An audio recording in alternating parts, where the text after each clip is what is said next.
from the neighborhood, fruit.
Welcome back to Noise Avocation Podcast. I'm Ryan here with Jeremy.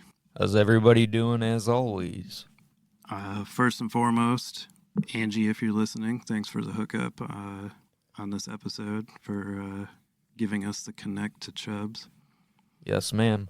I don't have anything really all that fucking... The episode speaks for itself, man. Like, this is a legendary Ohio hardcore band who I think hasn't really been covered all that much as far as like press and media goes. Criminally.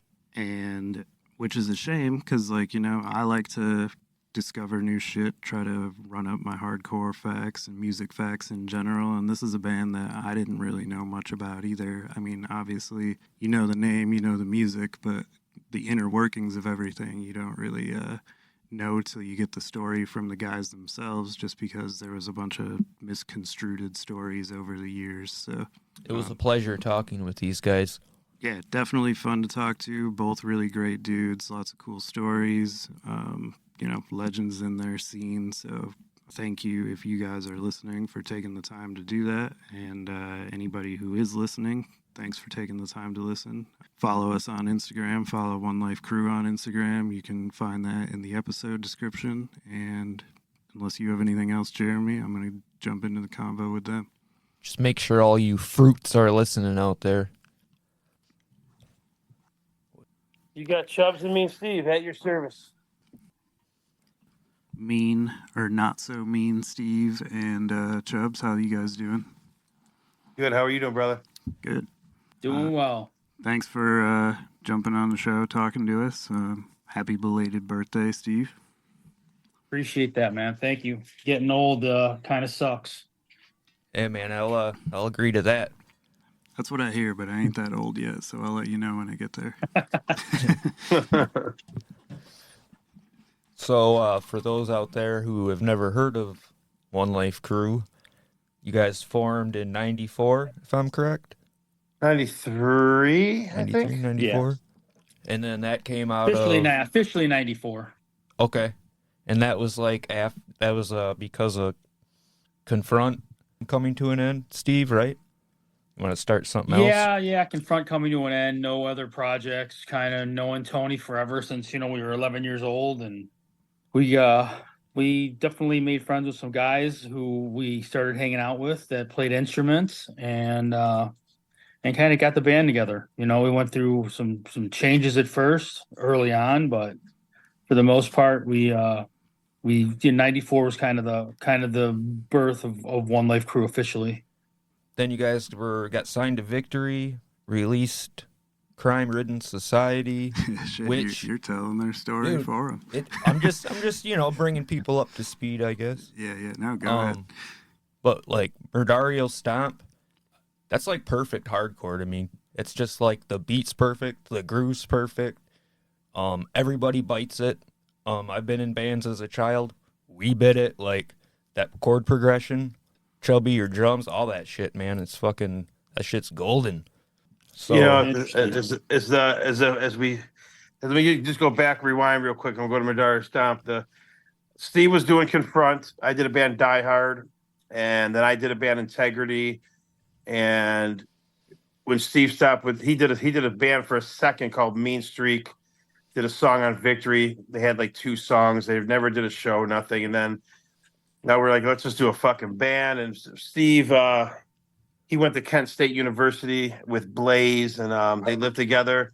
And I never went to college. I dropped out of school. I did music and shit. And I was like Mr. Belvedere for him. I took him to school, cooked and cleaned, and hung out with my best friend. And, he always called me Mr. Belvedere because it's just funny. But, we shared a bed together. We fucking just, and it wasn't like a bed for transgender men back in the 80s, early 90s. It was just 2 friends just sharing it. I took a year off my life and just hung out with Steve. That's how we wrote Crime Ridden. Me and Blaze and Steve, we'd sit there, and I always say, if it wasn't for Madball Set It Off record, there'd be no One Life Crew, because we listen to that every day nonstop. If you listen to the beginning of our record and the beginning of Set It Off, yep, pretty much identical. Yeah, with with the sirens and the horns. Yep. Yeah. So but that was, when you had that on the beginning of the record, you were hard, man. You're from the streets, and we're from the suburbs. We're not from the streets. But it was just such a cool transition with the helicopters, sirens, just, crime ridden society, crime, sirens, horns, ambulances. So that's how really One Life Crew came together. Then we had Aaron from Integrity in the band for a minute. And then when all that stuff happened at the fest and we got kicked off of Victory, we're racist, we're mean. And Aaron, he left the band and fucking whatever. But that's how One Life Crew really started. And then you have, to go towards Murdario Stomp. I run all the social media pages, the Facebook and all that stuff. And I'll tell you, even lately, like Suburban Scum and Firestarter, LA Straight from California, and a bunch of bands, they do this to this day. I always tell people, like, I've never seen any band's song, even any band, like, being covered as much as Murdario Stomp. It is a great song, and since it's been on Spotify, my buddy Rob put it up for us. He from Cleveland, he put it up, and I'm like, so I've listened to it a lot when I'm driving. I'm like, fuck, that record open to end is just, there's not one bad riff, there's not one bad, and it sounds great. And it's not that it's our band, it's just it's a top 10 record of all time. As a hardcore guy, not the beat down shit, just for hardcore, the Victory years. Right. You know what I'm saying? But yeah, I appreciate you guys covering a song. A lot of people do, and it never gets old. And even though we're like 53 and he's 54 now, it really, it's, I was telling him, I said, like, when we're like 85 years old and the record's out of print, our kids can put it out and make money. And yeah, you're leaving something behind for generations, for sure. Yeah, and again, that's not ego on our side. I mean, because we don't care about that shit. Me, I run the social media. I love talking to kids. I love doing the interviews. I love fucking hearing their comments on the stuff. And it's amazing feeling when you it's not, when you accomplish something in life, like, someone got a gold medallion at the Olympics or something. Crime Ridden it's up there with those big things, and it doesn't get its recognition because, everyone says they're racist or this or that. They got kicked off Victory, they're this or that. And no one knows the truth about anybody. So it's a hurtful thing, as well as it's a pleasure to be talked about, and, with that intro. But no, listen, I appreciate you. And like I said, I came from Cleveland to Grand Rapids. Big Steve's 54. I had to bring him. He didn't even have the records. I brought him the records up because I put out in Cleveland. So he has it, and I brought him some gifts, and that's the Murdario Stomp Crime Ridden Society record. No, it's something to be proud of. I mean, we speak the truth. We're a true hardcore band. We're not woke. We're not broke. From the beginning, we've never changed the way we are. One Life Crew is more of I don't want to say a gang thing, but a lifestyle. Right. I live it. I live what I talk about in the band. What I talked about in my other bands. From straight edge to politics to cultural events. I don't know. I never changed. I never changed. I'm proud of what we did. It was cool. I never made music in my realm to go travel the world and be a professional musician and to be a lead vocalist of a band. I did it for exact fun. That was it. We Well, played shows. We didn't get paid.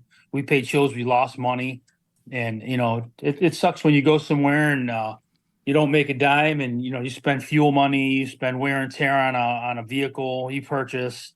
But at the end of the day, we did it for fun. We did it for fun, and we did it for the embracing of hardcore music. and that's why we want to get you guys on, so you get that recognition, or at least maybe 2 or 3 more people will listen to this and get something out of it. Shit, it better be more. And we appreciate that.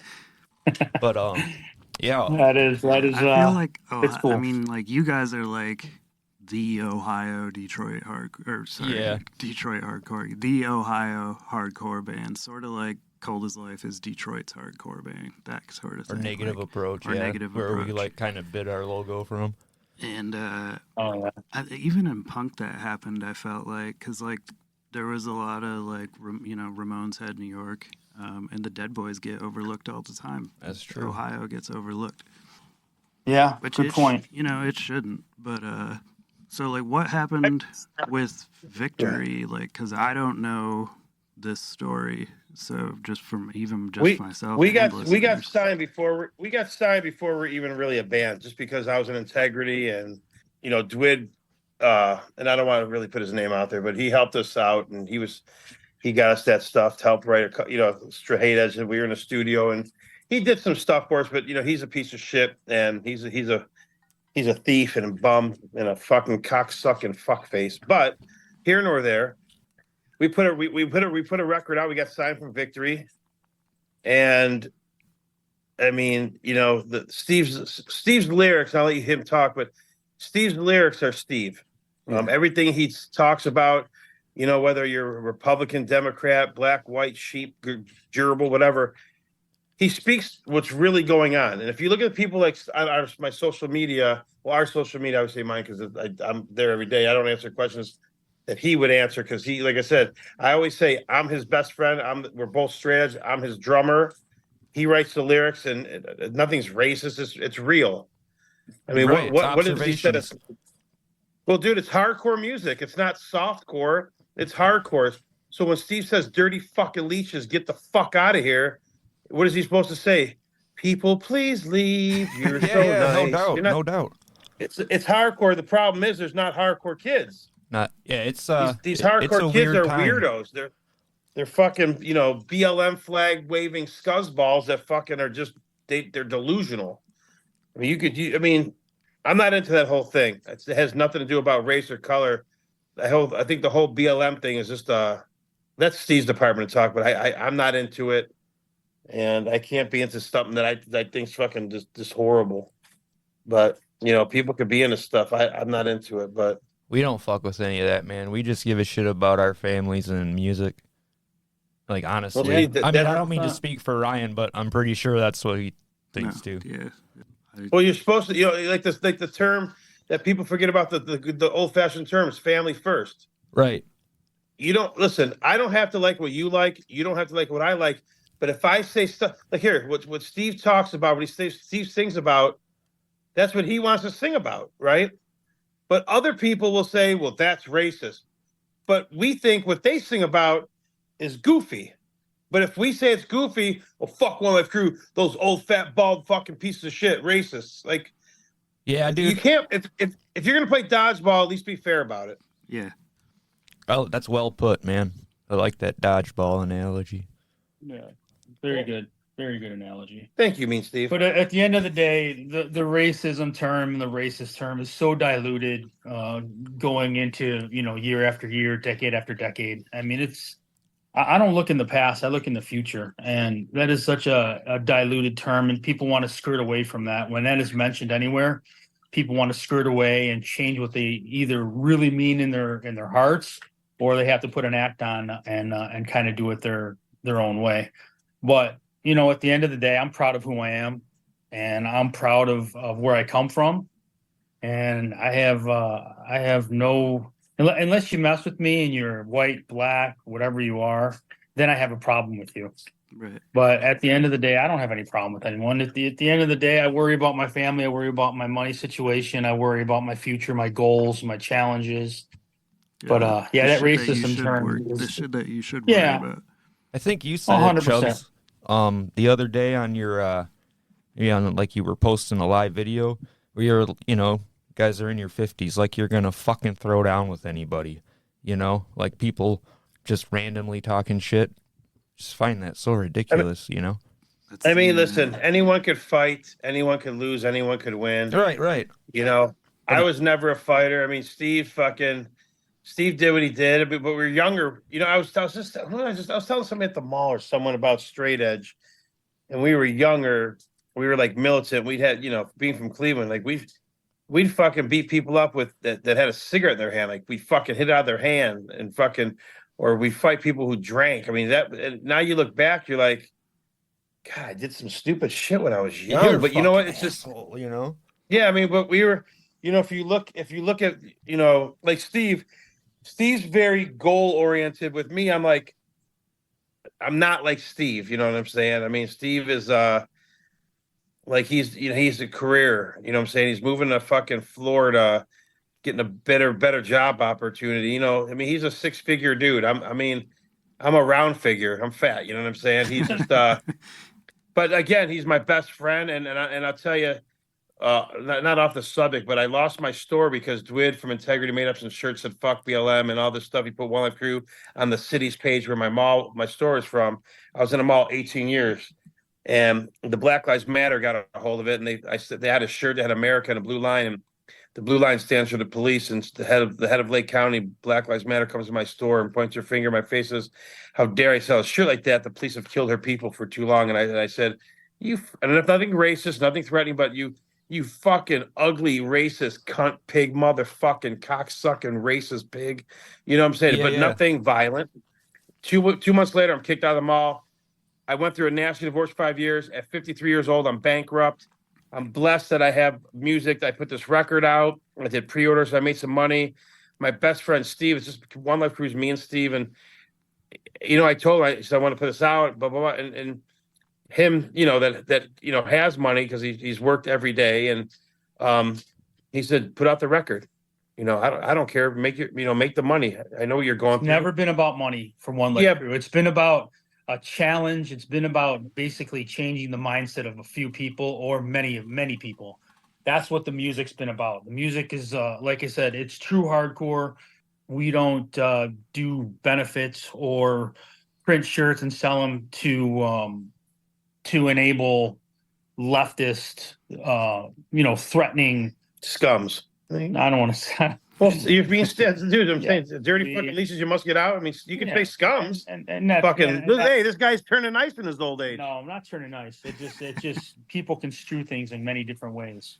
We're all True human. that. We all think, we all construe things in different ways. There's always 3 to 4 pieces of the truth, But see, I was saying about the money. I wasn't saying I put out the record, and it's not like it's $1 million. It's hardcore. I mean, made 500 copies, and I kept all the money to pay my bills. And moral of the story is, I told me Steve, I said, I do care if I did it. You know what I'm saying? Right. So Steve's like, so that, that's my best friend. He didn't get anything for the record. I gave him fucking 10 copies, and I brought him some shirts because I do printing. If anyone out there needs prints, t-shirts, hoodies, whatever, I do it. But this my best friend allowed me, because this is our business, and I'm blessed that I have a like-minded best friend that understands what I'm going through, and he was there for me, and I love this man. He's my best friend, and you know what I'm saying, and that's why that word is just my called dude. loyalty. That word is called not selling your friends out. That word is called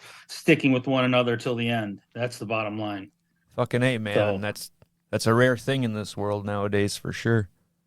How many people have you ever interviewed, or even heard interviews, or read anything that's anything like the way me and him are? And I'll tell you right now, it's very seldomly, because everyone's in it for the money, for the fame, for the popularity, and I get it. You know what I'm saying? But again, our record fucking is to the test of time. Still, again, not that we're on it.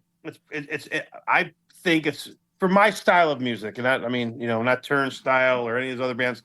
God bless all these bands, but for us, no one's like us, and no one speaks their mind.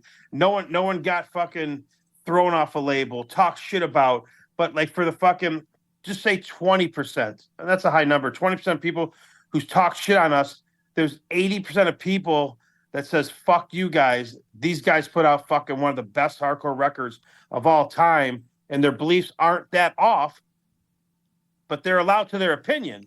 Right. But when it comes to hardcore, again, hardcore, you're not allowed up to your opinion because the scene's so fucking. It's just very changed weird. Dramatically. It's always been a DIY kind of. I don't want to say liberal scene, but even from the punk rock it's always days, been liberal leaning. It seems like. Yeah, a liberal leaning for sure. Good point. But I don't know. It just changed for the. I look at some of the videos on YouTube and everything, and it's just changed, in my opinion, for the worst. And some of these bands want to make it more mainstream, and they have agents and they have different things going on. Like some bands can't play with us because their agents say that they can't play with One Life Crew. One Life Crew's they're racist and this and shit. You know what I'm saying? Well, like Warzone's probably my favorite band, like ever. Oh, absolutely. And when Rabies says, don't forget the struggle, keep it in the streets, all that, keep hardcore out of big business. Like, I still agree Have with you ever that. met him? No, I never had the chance. I'll tell you a story about him, okay? And Let him, like you interrupt him. You're right. He's right about that, though. no, you're 100%. But I'll tell you what the thing with him, and one other person that I've been friends with in the music scene for so long, and actually hit me up yesterday. A couple like old school hardcore all stars hit me up yesterday because they don't have Steve's number. Jimmy Stigma, Murphy's Law, one of my very good friends. He's amazing. He's just amazing. He doesn't care about anyone in the world. He said, dude, Tony, you're my brother. I've known you since 86, 87. And, happy birthday to me, Steve. But I'll say the thing with Rabies. Rabies was such a wonderful person. He was like the classic. He was like Rick to Life when Rick to Life was normal. Like, everyone loved him. He was positive. He was loved. I mean, everyone loved him. Rabies was, like that record. Everyone goes back to Warzone, that guy. And True People. Rabies was a good dude, man. He was I was saying when you were talking, Cleveland, One Life Crew, you come from you guys listen, obviously you're more of Detroit hardcore, right? You guys are Detroit hardcore pretty much. We're all been over in, the place. we've been in all over the we don't place. specify to one area. But I'm saying you guys live in like around Detroit, But so Right. like I know what you're like saying. Cold as Life. Yeah, Cold as Life back in the day. I mean, look, I don't know how old you guys are, but look at them. I mean, we played with them in fucking, 87. I mean, that's when fucking Detroit was like fucking straight the Murder up. City. Dude, let me tell you something. I was on tour with this band, False Hope. They're from Cleveland. They were a thrash core band. And the singer was like a very good friend of mine. His name's Spike. And they played with Agnostic Front at Blondies. Okay? Yep. You guys remember Blondies or too young? I know Never what had it the is, pleasure. but I've never been there. I'm only 32. I know. So it was We're- closed way before I was old enough to go there. We're grandpa edge, but I was sitting there I during like the day when that. they're all loaded in. I know the place though, like stories of it. So Oh, yeah. Go Yeah, no, go so ahead. the story of this one goes, we're sitting in the front, Agnostic Front, those guys. Black guy comes in and asks for a cigarette. The owner pulls out a fucking shotgun and says, "Get out of my club, N-word." I'm like, oh my God. That night, these, Agnostic Front, that was, when they were like, skinheads. These guys had like white power shirts, just racist shit and fucking overalls. But yeah, New York was, New York, but Detroit, since it was closer to us, yeah, sketchy. Like you just said, that's when we went there, like, oh my God, those guys have tattoos on their face. They did time. Like, you're young, we're young. Yeah. I mean, I don't even think I had a tattoo. I didn't have a tattoo back then. We're like, oh my God, these guys have their faces and their heads tattooed. Detroit was the gangster I spot. still But go to shows too. Those guys, I see them at shows when I go once in a while. You still see the same old guys, man. Yeah, at the Don't shows change. still. Yeah, That's cool, man. it's good to see. It's good to see when you see some of those guys that, like you said, that's multiple decades, man. Yeah, we just had the opportunity to see Cold as Life not that long ago. yeah, they did that big fest. Yeah. Actually, they did then two they of them. played again and at during Earth Mover reunion show, Yeah. Black Christmas. Yeah, I saw that. I talked to Jeff. He wants to book One Life Crew, but it has to be a good show. Like, I mean, we it's not that we'll never play again, but we'll play. I mean, we're doing talks right now, 2 shows in California in October, but I gotta see if like Steve is with his job and I mean, Yeah, obviously you our wanna do health, it we're right. older. Yeah, I mean, I never did California, but us playing places, you got to be careful because, being a so-called racist band, you can't play places that are very Mexican because the one Mexican kid hates you and fucking he's gonna tell everybody like, oh, they don't go to the show and let's go shoot them. Just really Detroit, we have nothing to worry about because there's so much backup we have there. That's like a Right. second home for us. I know all those guys, Tattoo Boys, are all good friends of mine, but yes, I want to do a Cleveland, Detroit, Philly, a 3-day thing, and get some of the bands that support us, like Fool's Game. Also, they also do our song. They're from Pennsylvania. But yeah, I mean, I want to do a couple shows, but it's not like the number one priority just because we're older and it has to. The money doesn't have to be right because we're older. We can afford gas money and hotel. But I mean, if we had our way, we'd do fucking 3 shows. It'd be in someone's basement for 3 shows, 20 people, fucking just That's what I like. surfing the ceiling of a fucking Oh, yeah, laundry man. room. Yeah, I love stuff like that, man. I mean, back in the day, shows like that were the best. Everyone's packed in, smelly, sweating. We played at Youngstown in the basement of a bar. Was that a bar that we played? I think you did that with that blue kid. You didn't do that with us. Yeah, you where just was it? I didn't go. You did that. You had your fucking FTP coat on and shit. Yeah, that was Fur hat. crazy. Yeah. I love. Yeah, stuff like basement is fucking. I mean, that's I don't like overproduction, man. Not in the hardcore realm. I don't like overproduction. I kind of just like grassroots. Yeah, the plug best. in, fucking That's- play. Try. Yeah, that's me personally. Yeah, I agree with you. That's me personally. That's how I think. That's what I love. And like I said, we played a show in Philadelphia. I remember they're like, "Oh, we can't really pay you that much." I'm like, "Hey, just get us some cheesesteaks and we're good, man." We like to eat. Right. Yeah, I'm So hungry. it's, and I think they forgot the mayo. We were pissed. Yeah, I know. Right? I forgot something stupid. Like I remember, Joe Hardcore. They actually had us in. This is a good story. They were supposed to play the church, the First Unitarian Church, whatever in Philly. They still do shows, and some groups were fucking sending letters to the priests and saying this band's coming there, they're racist and don't have them play. So the night before they had to switch it, but they only told us few select people, and we ended up playing a small place called the Barbary in Philly, and it probably held fucking 80 people, 100 people, but it's sold it out. I hate to say sell it out because we're not like so we can sell out fucking a 10,000 person room, but it ended up being jam packed. But that's what Joe Hardcore put the show on. And Steve told the guy, "We don't need no money. Just get us some cheesesteaks." And they forgot the mayo. Well, hey, fuck, they Yeah, tried. But yeah, those that's are the just best funny. shows, man. Yeah, those are the best shows. I do agree with you. It was a good time. I mean, hardcore shows are a good time if you're around like-minded people. Like, you go to shows now, you have in the corner of these people, other corner of these people, in the middle you have this person, and then outside you have the other people. Like, no one's there to kick it. Yeah, it's all, I it's all noticed. very Really, cliquey. really weird, man. And I do contradict myself because I've seen some really good shows that are really big and have more production than a basement show or more production than a small club show. GBH Cro-Mags tour was absolutely probably one of my favorite shows ever. I mean, it was unbelievable and it was done right. And it was still raw too, though, and I judge a band when I go see a band, even to this day, I judge a band on if they sound like the record. Right. They have to sound like their record. And that's important to me. Yeah, well, I mean, like, So I contradict hardcore myself a little bit. shouldn't be like Simon and Garfunkel or something. Like, it shouldn't be some overproduced, like, crystal clear, pristine Yeah, and what you shit, put like, down on the 100%. record, you should be We have able a to play lighting guy. live. We have our own guy at the mixing board, and our tour bus has central air. Yeah, yeah. I don't even Hey, have real central quick, air shout in my out. house. Shout out to Scott Vogel of Terror. My dude hit us up yesterday and wished me and Steve happy birthday. And another shout out to Richie from Wisdom Change, Richie Crutch. Shouted out, gave me and Steve a call yesterday for his birthday. A lot of other people did, but those are still some shout outs to a couple of our very, very, very good friends. Yeah, I appreciate the kind words and the birthday wishes. I appreciate those guys.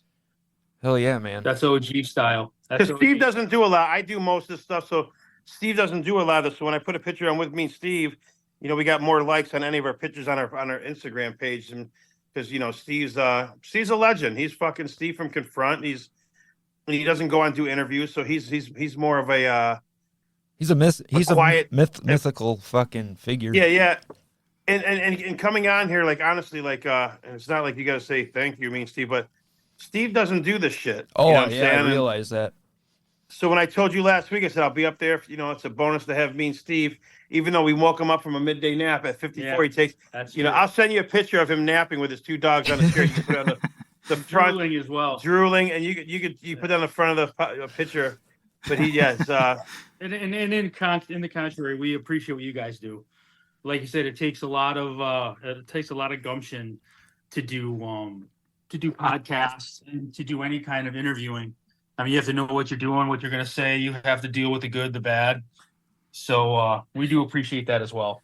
It helps to have talkative people. Like sometimes you get a dry guy that's just like one answer for each question and done, move on. But yeah, like it helps to have You guys have to take control so. then and kind of spice it up a little bit. Yeah, and sometimes you're like fumbling. You're like, fuck, what do I ask next? But a lot of times, I mean, it just kind of, the conversation flows out naturally. That's why we kind of just let it go where it goes instead of trying to make something scripted to where it feels all unnatural and like you're in a, on 60 seconds or something. It's funny you say that when you do interview for any companies or anything else, scripted questions aren't my forte. And a lot of corporations have the scripted 4 or 5 questions. Yeah. And when you could just be real and kind of talk about yourself and talk about what you can offer to the company, it flows so much better. It just kind of the whole piece of the puzzle comes together so well, so much better. And I love your logo, Negative Approach logo too. I appreciate it. Thank you. Gangster. There's only like a handful of people that have pointed that out, actually, which is insane. Which is weird. Like I expected everybody to just be like, "Oh, cool, Negative Approach," but like I have the banner hanging in the front of my record store, and there was this older. You have a record store? Yeah, we do this podcast in the back of the record store. Probably left that out. How come you never bought our records for your store? I'll hit you. Do you have some left? Because I can hit you up after we get done. I mean, I'm going to do another pressing. I think we're going to do Jordan colorways. Like we're going to do a red, white, and black. That's what I was going to ask next was like, I believe, you sold out of the first run already, didn't you? Yeah, that's what I thought was like. I have a couple I left because I know a bunch of, not you, but I know a bunch of my moron friends. They're going to be like, dude, let me get a record. It came out 6 months ago or whatever it came out. Right. And fucking, I mean, but everyone waits to the last minute. I mean, I could probably sell you like 8 of them or something. You know what I'm saying?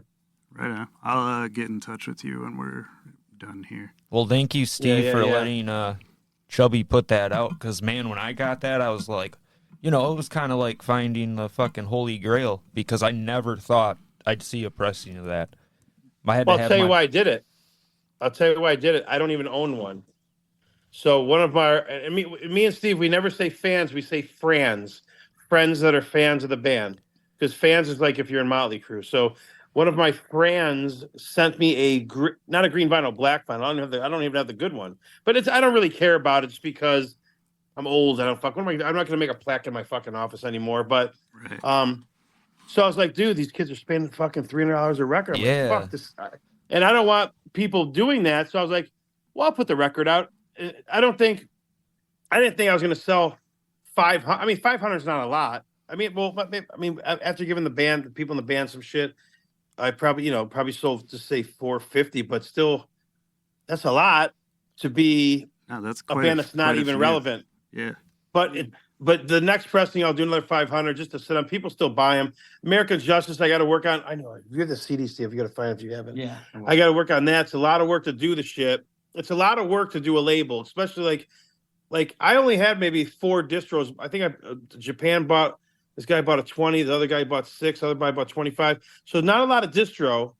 No help at all from anybody.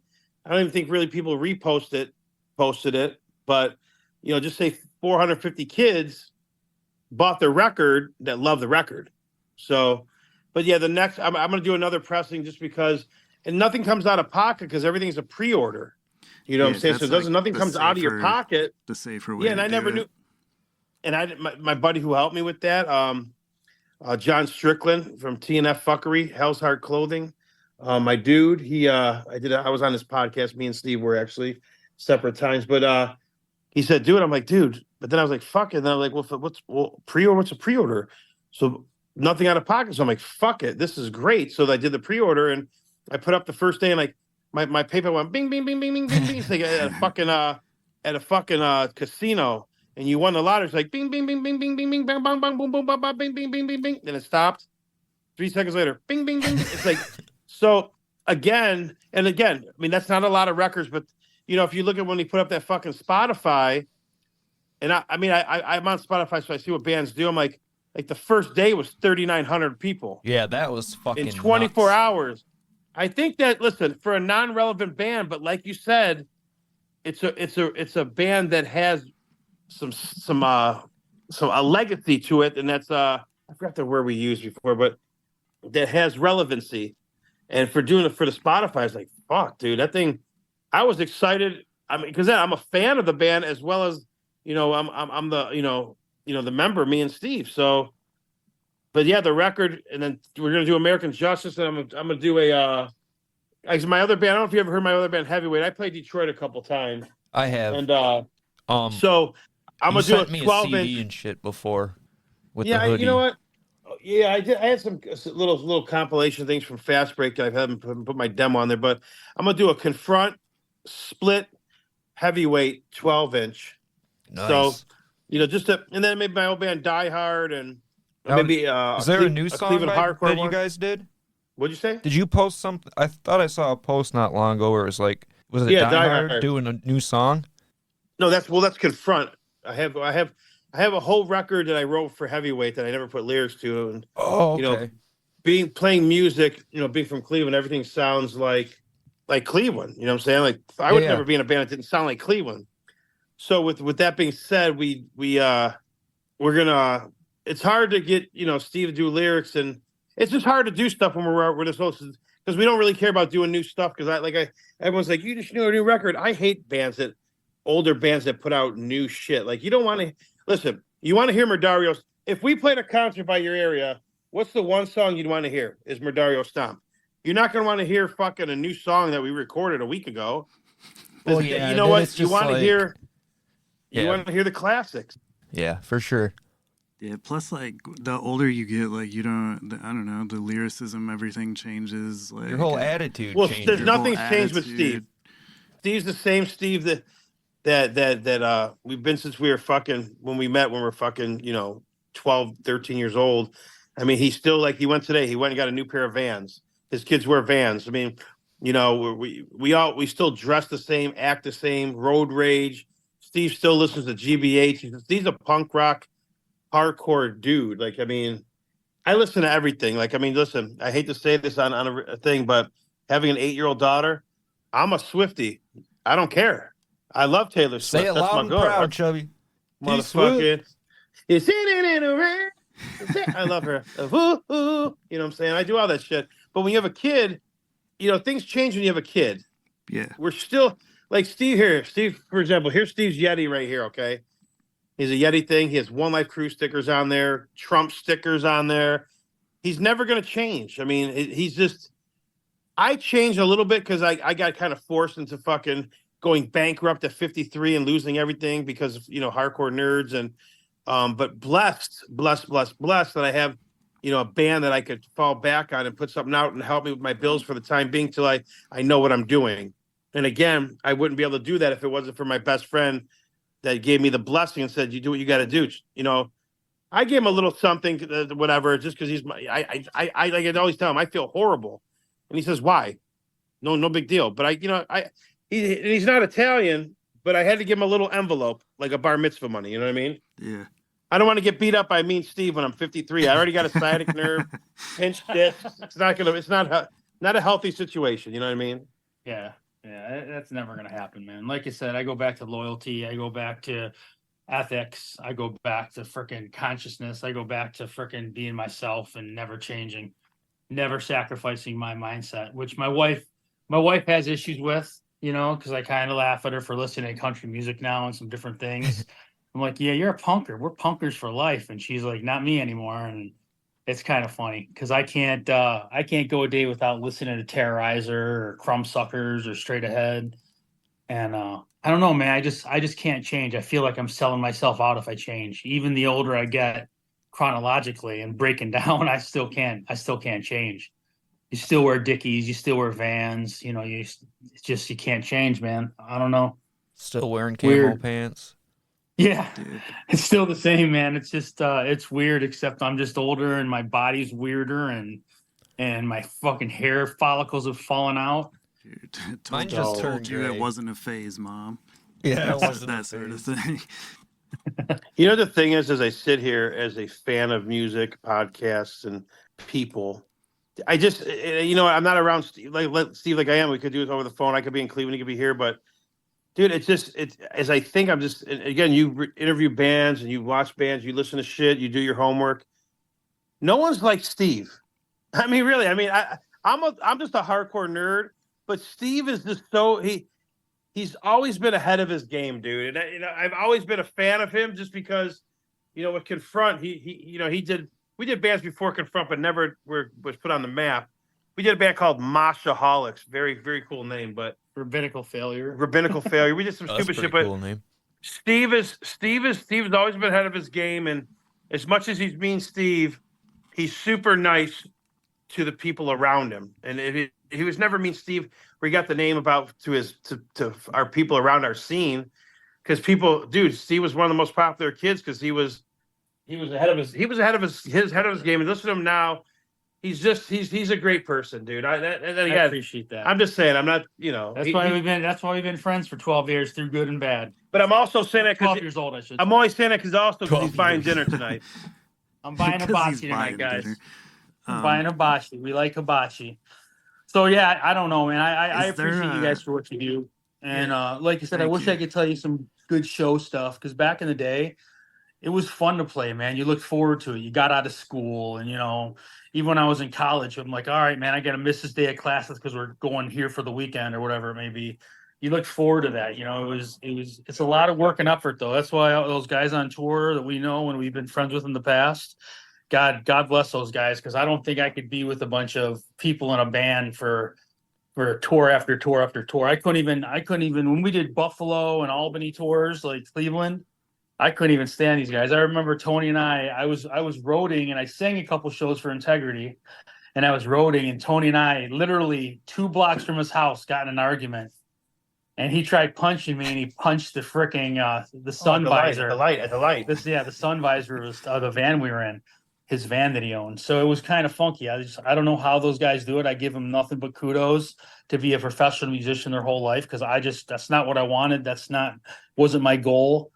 But it's a lot of work, man. It's a lot of work. It's a lot of time being away from your family and loved ones. It's insane, dude. Yeah, I think it takes insane. they a lot of sacrifice patience. a lot more than people realize. Oh yeah, for sure. Yeah. Like I think it Conrad takes a certain Moss and the person for sure. agnostic fronts and shit.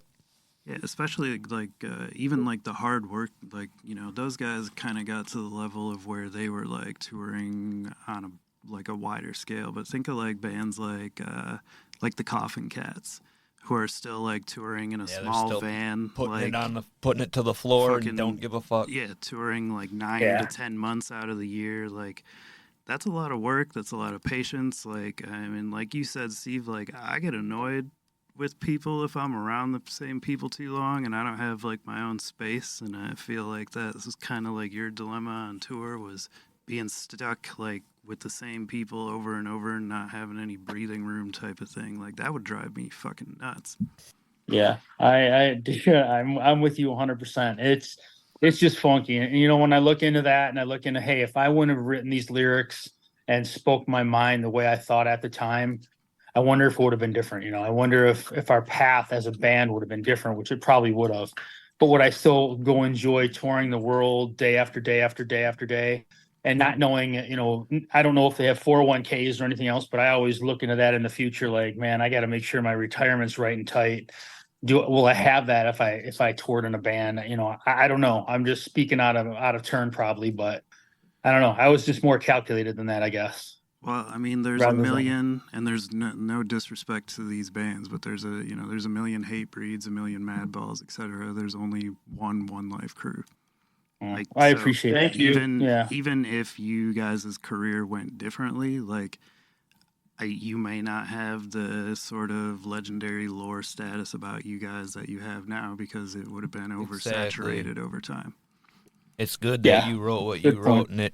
and like maybe at the time you're like, motherfucker, this is some bullshit. But like now, 2024, it's fucking everybody's curious. Everybody wants to hear it. You know what I mean? It's like, we want to hold you up to an esteem that you deserved, fucking 30 years ago or whatever. Because they're like, you guys have been talked about in hardcore conversations for years and years. Like, I'm young, so you guys were pretty much disbanded by the time I was even old enough to be at a show.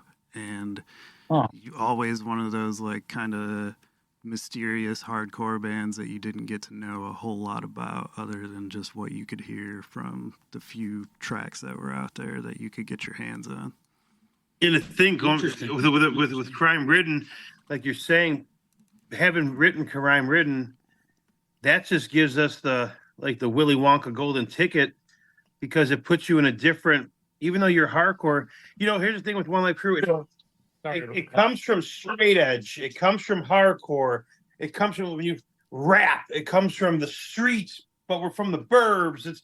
There's so much difference that like, Madball's from the streets, Hatebreed are metal. I mean, but yeah, One Life Crew, I always think when I talk about it, like, why is it such a good different record? I don't get it. But then when it went on Spotify and I listened to it every fucking day, I'm like, fuck, dude, that's a good fucking record. And yeah, it's every track's a banger. I mean, it's more of an EP, but every song is fucking good. And people on the internet, they're doing that, like, what's that challenge, like, of 10 best records. The best records are 10 out of 10s, and thing, yeah. So people fucking, a couple people did that for us, obviously. Shit, that's a good idea. So it's definitely cool. Think about, like, just to put this into perspective, like, you had 3,900 people listening the first day. Like, think of 3,900 people in a room together. Like, that's a huge turnout. It's a big ass show. Yeah, that would be fucking pretty gangster to fucking do a show with 3,900 people, but. For us, I mean, 3,900 people, 3 people. We did the last show I think we did was in Mansfield, Ohio, and it was like this fest down there, and Empire of Rats and the Take were supposed to play, but then they came off because the bass player said we can't play with them, they're racist. And I knew those guys in the band because one guy was from Agnostic Front, one guy was from Spud Monsters, was from Cleveland, and I put out a shirt. It said One Life Crew. And it said Trump Core 2020. And because I made that shirt, bands dropped off the show. And that just proved to everyone that, they're racist because I made a shirt that says Trump Core 2020. You're not hardcore unless you live hardcore. You know what I'm saying? But, like, fucking pussies. But why is it okay? Why is it okay for people to say that about us, but we're not allowed to say something back? Right. It's like I said, the dodgeball thing, it's just like, it's like dolphins. They come in out of the water, they make a comment, they go back in the water. And they come up out of the water and say, they go back in the water. Like, it's like they're not standing there and saying anything. They're that's the unfair part. Oh, we made a shirt that says Trump Core 2020 and fucking we're racist because of that? Is that the most ignorant thing I've ever, I mean, that's just ignorant. It's not even funny. It's just ignorant of people saying that. And I'm saying that, I mean, listen, Steve loves Trump. I mean, Steve, like Richie from Wisdom Change always says, man, Steve wears Trump sock shirts. Dude, he would marry that guy. You know what I'm saying? And listen, we joke around and you know what I'm saying? Hey, stop it right now. We're doing a podcast. Dogs are getting a little crazy. But I know I just did that. I know they're getting, I don't know if they're upset or something, but these dogs have dog privilege. I don't know if you know what dog privilege is, like white privilege, but they have dog privilege. They have they're just spoiled rotten. Yeah, my cat's got cat privilege. I mean, yeah. Well, here's the thing though. I always said if you have animals, they should fucking have everything in the world. You know Yes, what I'm saying? sir. I mean, I'm just saying my dog's fucking dude. I mean, I mean, they're just. I mean, and here my two Boston Terriers passed away last year, and I'll tell you, Sorry to hear my that. girl, yeah, it was the worst. Well, Fucking actually, hate my that. dude did. He tattooed one dog on one of my feet on the top, and the other one has the other foot of mine. And see, what my dog's name was Styles and Chopper, and the thing with my dog Styles and Chopper, I put their faces on top. And my name's Anthony Michael, my legal name, Anthony Michael. So Chopper, it's Chopper Anthony and Styles Michael. And that's what it says on top of my foot. Oh, that's Like fucking they have cool, my man. names. Yeah, they have my names there, and it's for pets, it's like fucking I just think if you have a pet, just please fucking make sure they fucking get everything. They have to have the time. You can't work 15 hours a day.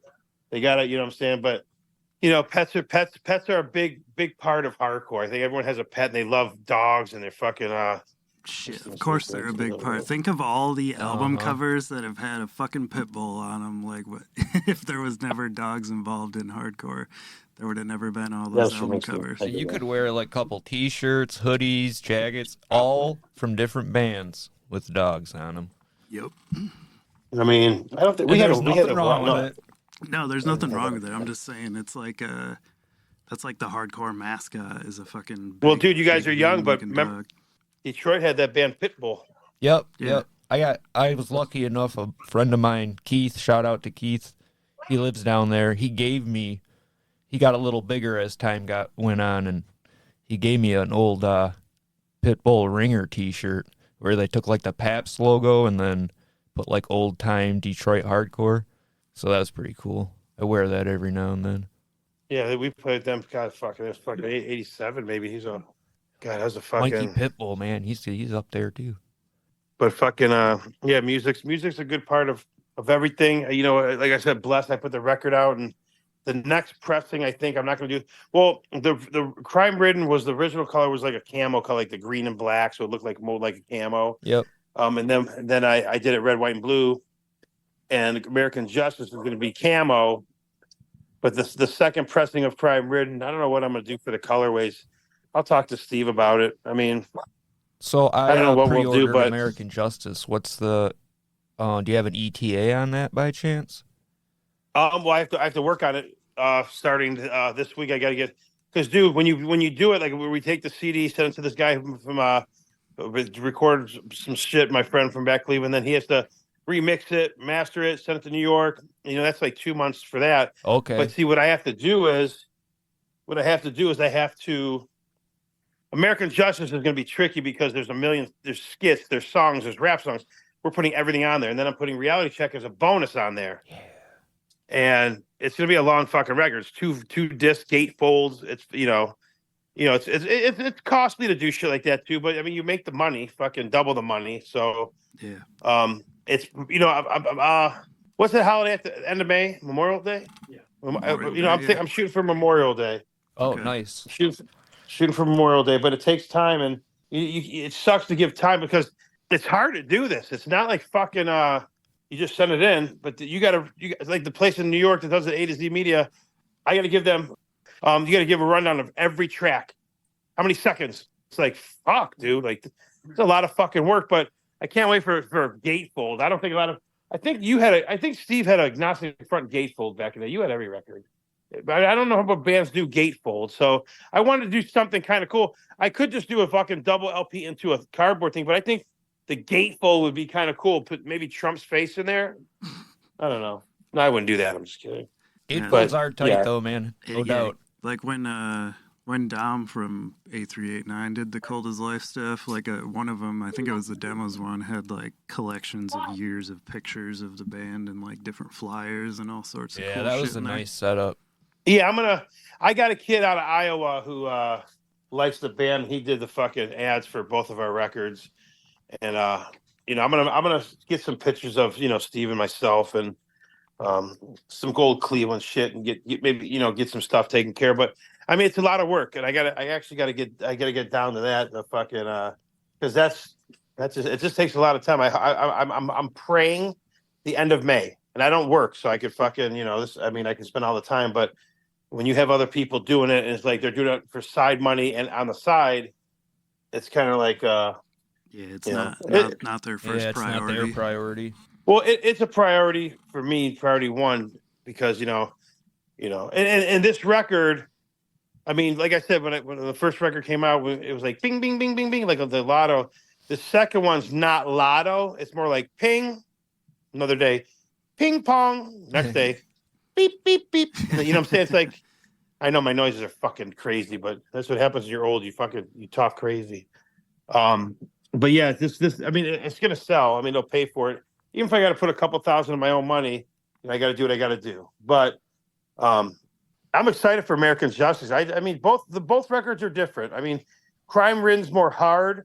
American Justice is great songs, faster, more punker, with funny skits. Like, I know Aaron from Integrity. I talked to him like a couple months ago, and he's like, I said, well, you don't think we're racist? He goes, dude, you killed Mexicans on the record. Oh, dude. Like, I was like, we killed Mexicans, we killed white, black Mexicans.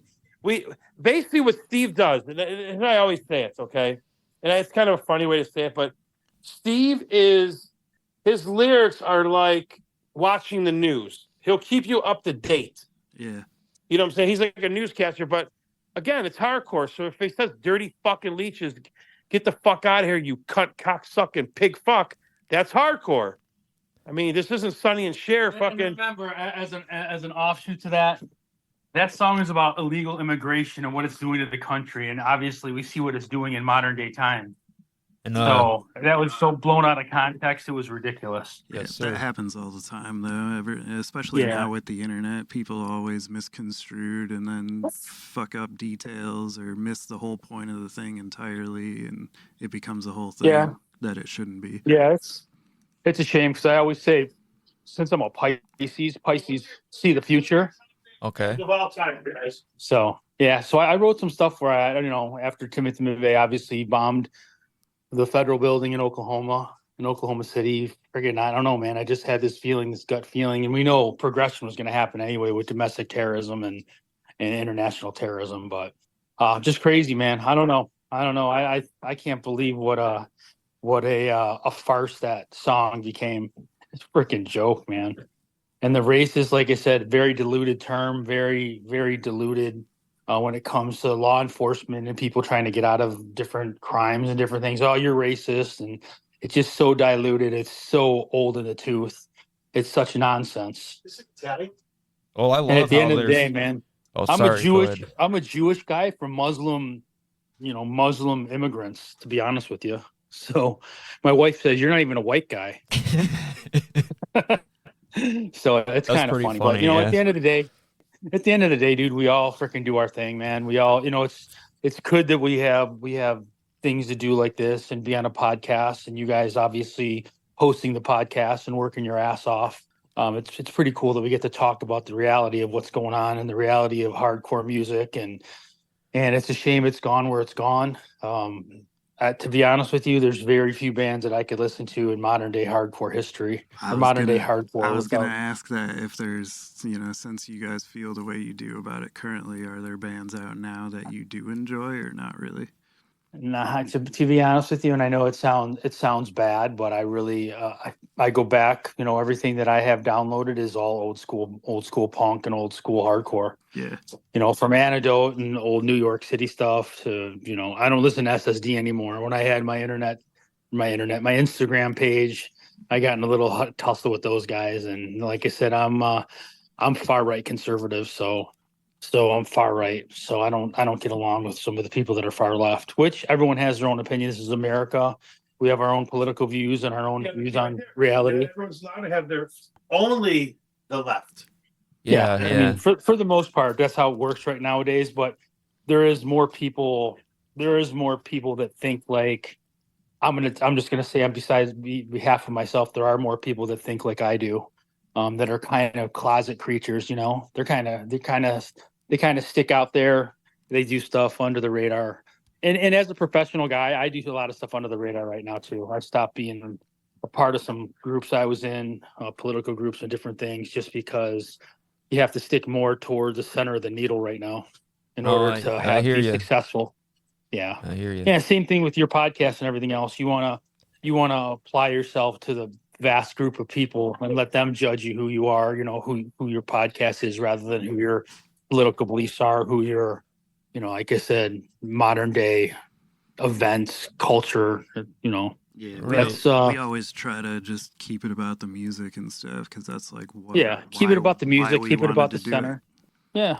Yeah, and And that's like, what it's about. I'm Like not I said, it's I'm not a political person in general, really at all. Like I pretty much worry about what affects me, my business, my family, and then to me, Yeah. there's good people, bad people, and you know, that's the way of the fucking world. But it's that's one of those things that I don't really get into because it's just it frustrates the hell out of you, certain stuff, and it's oh yeah, both sides. It's yeah. there's no common ground. It's you Which know, I but mean, there unfortunately, should be common ground. Like you know, it should be like people elevating people, not this side gets yeah. this, that side gets that, or whatever. I agree with that. But there's just things out there that I can't back up. Having children and Huh. having third party bathrooms, like I just can't back that up. And I talk about it. No, I that's talk about it to that. people. Yeah, and, dude. That's There's I don't agree with that shit either. nothing wrong with Yeah. expressing And that. it's you know, and that's just part of modern day civilization. That's not political per se. I can't get behind some of that stuff. And Right. that, you know, That's that not construes political you. to me. No, not at all. That's common sense. That's common courtesy. It's fucking That's family. just the right thing to do. That's 100%. But people construe that as, hey, if you think that way, you're on the right side, and that's not how it should be at all. That's not how it should. Yeah. That's not the case at all. In It's that not left or situation. right. It's like my family's side. Nobody agrees to disagree anymore either. Right, Like, yeah, that's that's always just- got to Yeah, be oh, a yeah. fucking Yeah. giant argument. Like you know, everybody's Absolutely. not gonna view things the same way. As long as you're not fucking blowing up a church or a school or something, like, you know, hurting anybody, like, let people live their lives. Yeah. And like I said, I appreciate you guys doing it for the music, because that's what I mean. It's good to have all sides of the spectrum, no matter if you're one of those new hate six kind of bands or whatever that stuff that they do out there. I'm not in any of that stuff. So I'm very narrow minded on music. So to your question before, there's not many new bands that I enjoy. That's fair. So I did want to ask, I was going to ask this earlier, but is there some story behind how you got the name Mean Steve, or was that just from your earlier band, or? Earlier band, and just like I said, just kind of never faltering from my beliefs, and me never wanting to succumb to the majority. I just want to kind of do my thing, be my own self, and So it's more I like have some honest Steve then. Yeah, really. yeah, really. Yeah. I'm not the meanest guy in the world, but I've done stuff that I definitely, I don't want to say regret, but hope that my children don't follow my footsteps Tell of the me past. the time when Oh, you went to yeah. morgue. Tell me the time when you went to the morgue. Yeah, I went to the morgue with a couple guys. Third one of our And show. What? yeah, we went to the morgue. We got friendly with this gentleman, and he was a medical student who did dissection of the throat. Okay. So he would definitely draw pieces of the throat and the esophagus.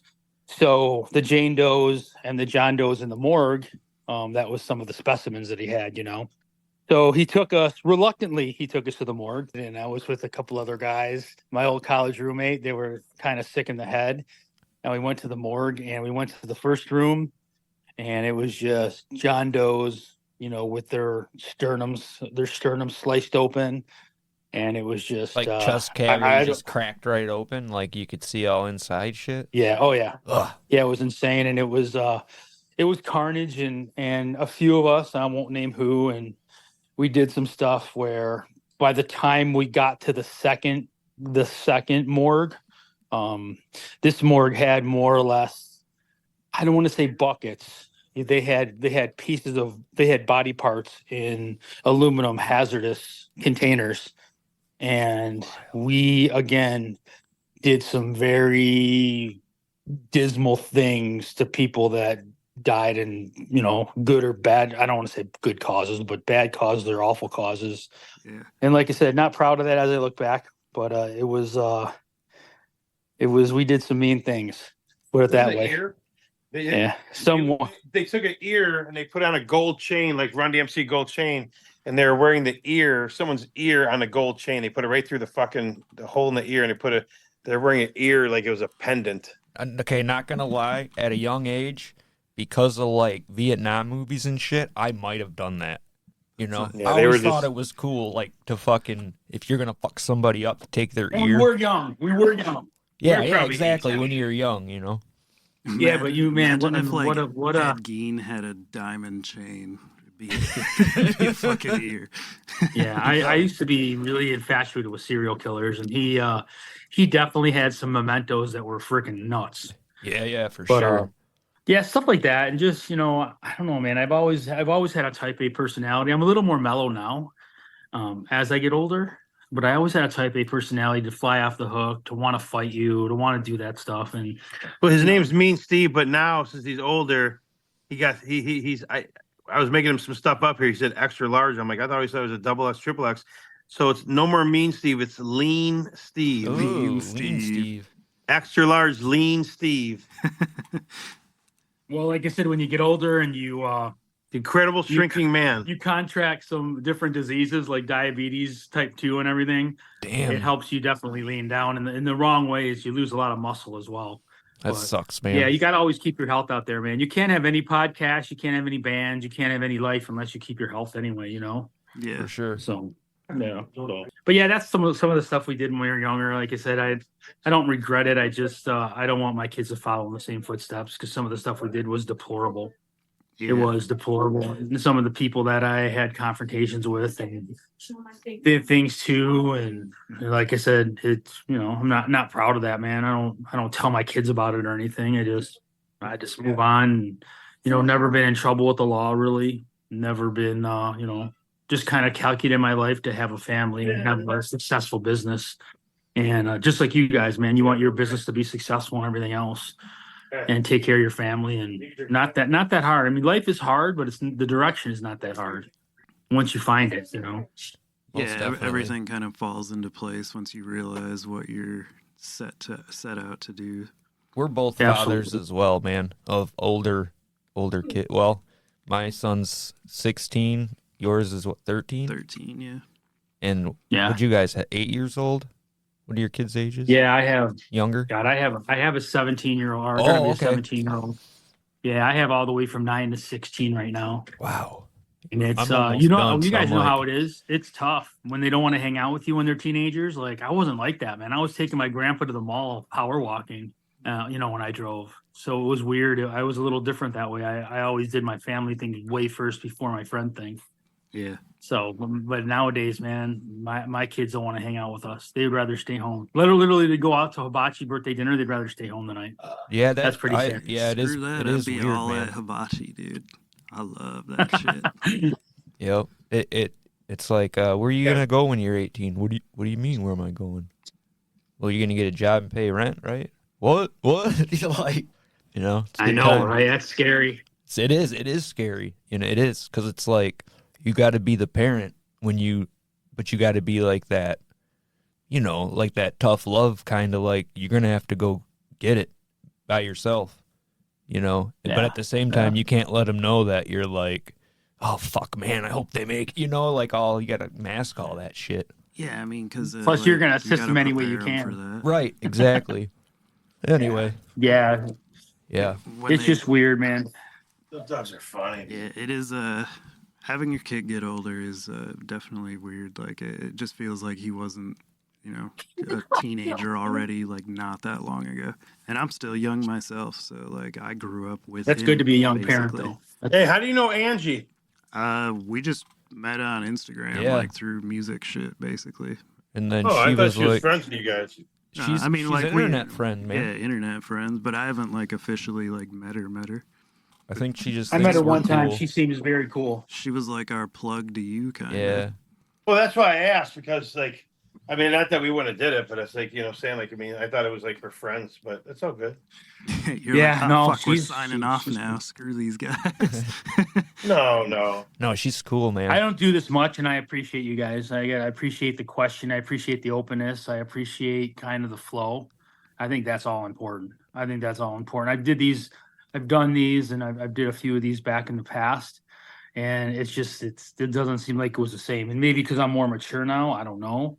But this seems to flow in kind of a conversation, and it got off tangent a little bit to non-music material, but Nah, It's a at the end of the conversation, day, man. it's a conversation, Yeah. and that's what people want to hear anyway. So, like that, we just, like I said earlier, we just let it go where it goes. yeah. And at the end of the day, we're still hardcore guys. Tony especially. I mean, God, he was playing so much music. We went to the mall today, and he was just playing. Oh, did you hear this? Did you hear that? And I'm so out of hex with everything, man. It's I'm like, you like this band? I play the song. He goes, they're fucking liberal. I'm like, Jesus Christ, they're good though. but even if I like modern day pop, like I can never like Taylor Swift because of her political views. Like I can never. She is completely the reason why my kids are going to have a hard time in life. And it's like, yeah, so I know it's that hard might- for you to separate. Like, you just don't do it. If they represent, like, you're fuck that. It's just, even if the music's good, or you just don't even give it that chance. Yeah, and it kind of contradicts what I said before. It contradicts it a little bit, but at the end of the day, man, I got to stay true to my beliefs. I cannot sway from my beliefs because I don't want to sell myself out, and that's why I could never listen to anyone like that or anyone on the other side that has something to say that are completely against me, completely against my ways of thinking. Even though I'm not going to confront them or anything, I just don't want to participate in any piece of their life or their well-being. And that's pretty much the best way you could go about it too, rather than sure. starting a whole fucking internet argument over it or something. That's just a waste of time. Confrontation. Yeah, you're right about that. Yeah, but those people want to argue. They I know. want to fucking Yeah, say something exactly. because of your view. Yeah, that's what And I that's was like, just- fuck telephone tough guys, because it's like, dude, internet typing, like, all that shit, it's just, I just ignore it, because it's like, they're not going to come knock on your door. No. And before, back in the day, 30 years ago, it was like, man, let's just fight. Let's duke it out, shake hands after, may the best man win. Yeah, nobody thinks like Yeah. that anymore. But yeah, because as soon as you throw a hand, you're getting fucking served legal papers. Yeah, or a fucking... Right, 100. For nowadays, it's like, hey, am I getting my lawyer involved and everything else? I would rather have a quick debate and put the smack down, debate wise. Yeah. Yeah, and I think a lot more people should do that. Like, a difference of opinion can be a good thing because it makes good conversation as long as both sides are willing Yeah, but right to there- not argue about it. It's not going to be both sides because Right. You know it what, usually when never you- is. and that's a bad thing, but it's okay because it's them. It's like the song that Us Versus Them by Sick of It All, but when it's us versus them, they're gonna say. And again, I'm not a political person. I'm just Steve's hardcore best friend drummer, but it just seems like with the whole scene, like here for example, there's a band called Zulu. They're black. They're like metally hardcore, whatever. But the name of their band on Instagram is Black Power Violence. So if we started a page White Power Violence, why is that different? Because Black Power Violence and White Power Violence, and then they have their thing like what they go Black Power, Black Power. What if we were doing White Power, White Power? Why is it okay for a black band to do that, but not a white band? Because there was slavery, and I don't get that. And someone enlighten me or tell me different. I don't understand why. I think that's a fucking weird. They made a shirt, and I pushed it up in my thing. It said, they had made a shirt that said "Abolish White Hardcore." What? Like, what does that mean? And everyone who's liberal, they're like, "Oh, well, they were just saying this." Like, what does that mean? But they're trying to make a mark, and they're trying to find their whole roots and everything. And at the end of the day, that's a stupid shirt. At the end of the day, I'm proud to be who I am. Like I said before, I'm proud to be a white guy. I'm proud to be a straight guy. I'm proud to be a family man. I'm proud to have healthy kids. I'll say that to anybody. Does that construe racism? Absolutely not. If you're not proud of where you come from and who you are, then you don't have much gumption in your life, to be honest with you. So that whole thing, I don't know much about that band, but I think they're just trying to shake the tree a little bit, Yeah, like they're gonna get, the algorithm's gonna fucking bump because they made a dumbass shirt. Right. That's what they're all about, though. But You see, know? they wear stuff. They wear the rainbow stuff. They wear this and wear that, and they're black, and they wear like these big pants and furry jackets, and it's just like I don't understand what you're trying to do. to me, that's racist as fuck to say abolish white hardcore. And I mean, dude, and black Since when power did violence, like, hardcore and like fur jackets and funny fluorescent color and all that shit? It's like Freaking it's weird, not supposed man. to be a fucking image like that. I guess at least I thought, you know. Never has been, never should be, never will to the true guys. That's Fucking A. corny, dude. That's corny. That's corny bullshit. And you know, and another thing is you could call my wife calls me sexist, and I'm a little sexist. You're seeing more females in the with a lot Yeah. to say. You're seeing a lot more female vocalists and bands and different things. A lot more I females just- moshing, dude. That shit's blows me away. I know, Chicks get down, it's man. crazy. Yeah, they and get then fucking down. yeah, it's weird, man. And then if they get back fisted in the face, then all of a sudden it's freaking wah wah wah and this and that. But My I old don't know, lady grew man. up, I just- you get hit, man. You knew better. She knows, you know what I'm saying? Comes from the same scene, like but that's not true because I mean it's true, but it's not acceptable in different scenes. If No, they're I fucking the know. girls in there and you give a thing, you may get shot from a fucking because this guy's in this crew or that crew or this person or that person and get beat up because you bumped into her in the pit. Like that's just That weird. that's dumb. I haven't That's- I don't know, maybe it's because we're older than the kids in the scene now, like the 19, 20-year-olds. I don't know. They don't seem as threatening as or the scene doesn't seem as threatening as it used to be to me, I guess. You know? Or I agree with that. like that tension. I'm not into the go. I'm sorry. No, like I'm just saying like that that excited feeling you used to get of like almost like you're in a dangerous spot, you know? Like Yeah. moshing with crazy ass straight edge guys, spin kicking, kickboxing, you know, all that good stuff. Oh yeah. I'll tell you one thing though, man. In the music scene nowadays, in the hardcore music scene, I am not into the two-stepping and the Denise Austin calisthenic workout in the pit. I think that is corny. I think it's atrocious, and you know, it looks stupid. It just looks funny, you know. But The at the end of the aerobics, day, yeah. we always say, yeah. You kind of let people do what they do, and I guess you know they blow their aggression however they have to blow their aggression, and if that's how they dance in the pit or whatever, that's how they dance in the pit. So, but it is funny. It is funny to see, and you know, and One Life Crew it brought politics and like I said, world affairs into the hardcore scene. But you know, it seems like that Zulu band as well. As like I said, I don't know them, but you know, after Tony saying that, when you look back at slavery and everything else, there was more white and you know Irish and Italian slaves than Yes, there were sir. black slaves. You know, so you look at some history. You look at the history of the black man being Republican before they were ever Democrats. That's how it was. The Democrats sold that race out back in the day. If you look at history, you know, but some people don't want to look at history. They're hearsay people, you know. Fuck that. So Yeah, well, a lot of Yeah. people don't like read into things past like an article headline or something like that, and then they just evaluate their opinion based on that. They don't like read the history So of true. this, that, and the other. so true. I mean, that's such a good point. 'Cause, But, you know, to each it's his the own. microwave generation, man. Yep. Like people are like everything's quick then and there now on a 10-second span. It's like a goldfish memory type of thing. Yeah. Another great point. Another truth.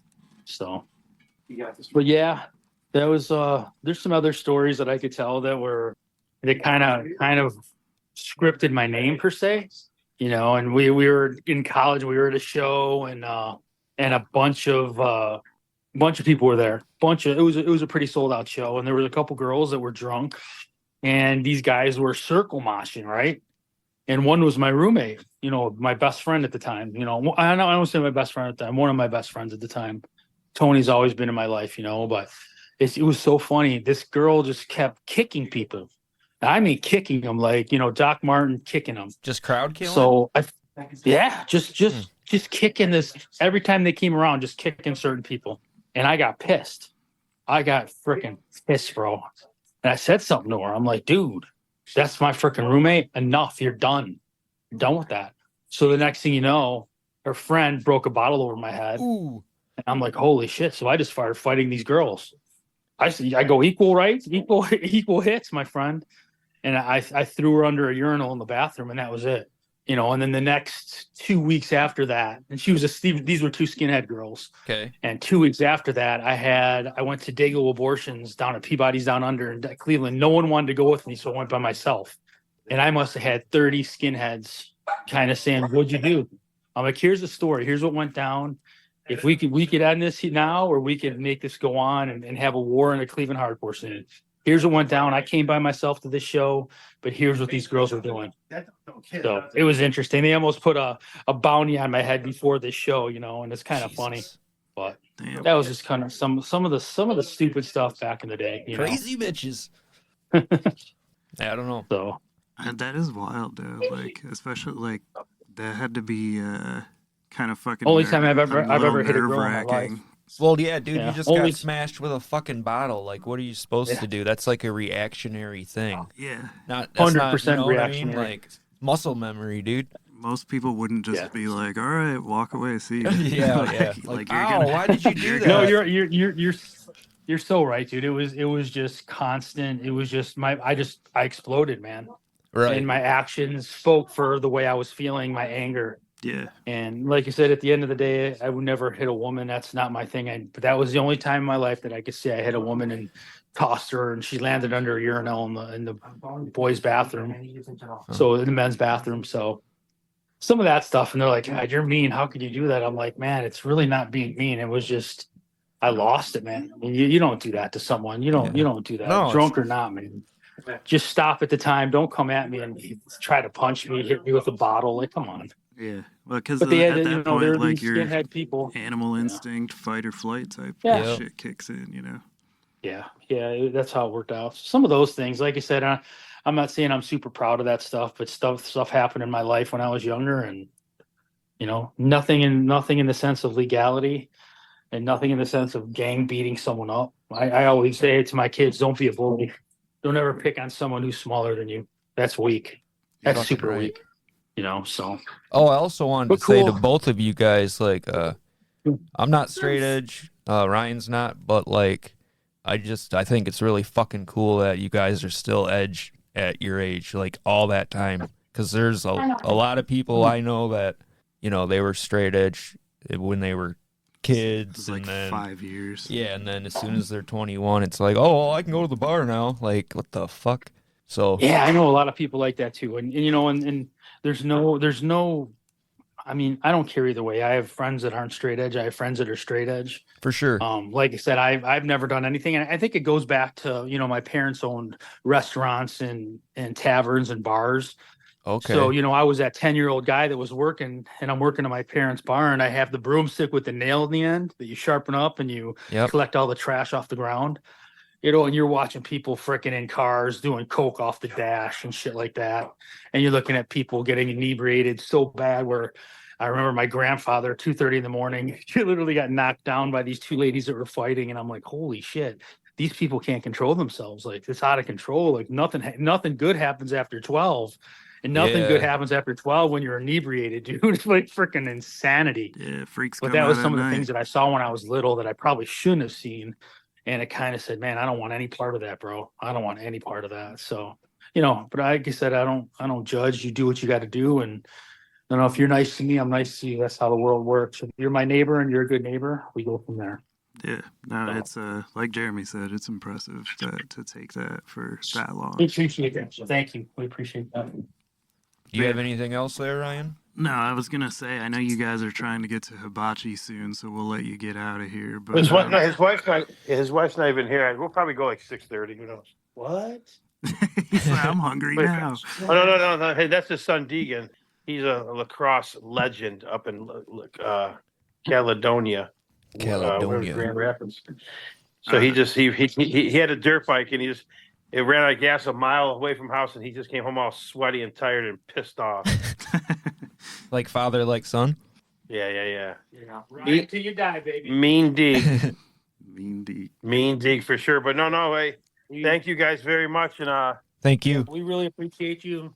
Thanks for the hard work. Like I said, keep interviewing bands, and building your podcast. I hope your record store, man, capitalism works and you freaking make a ton of money. It looks like vinyl's back in like freaking bonkers. Yeah, it does So, all right. Yeah, I hope everything goes well for you guys. Like I said, I appreciate your time, and I hope everything just rock and rolls, man. I hope you have a good 2024. Awesome, man. You too, Same brother. to you. We appreciate you guys' time and you sitting here talking to us, filling us in on stuff, telling stories. It was a lot of fun. Well, yeah, well, take care, guys. If you guys, definitely reach out to me if you guys need anything, okay? Yeah, For sure. For sure. Thank you, guys. Have a Thank good you. one, guys. You Peace. too. See ya. Later, guys.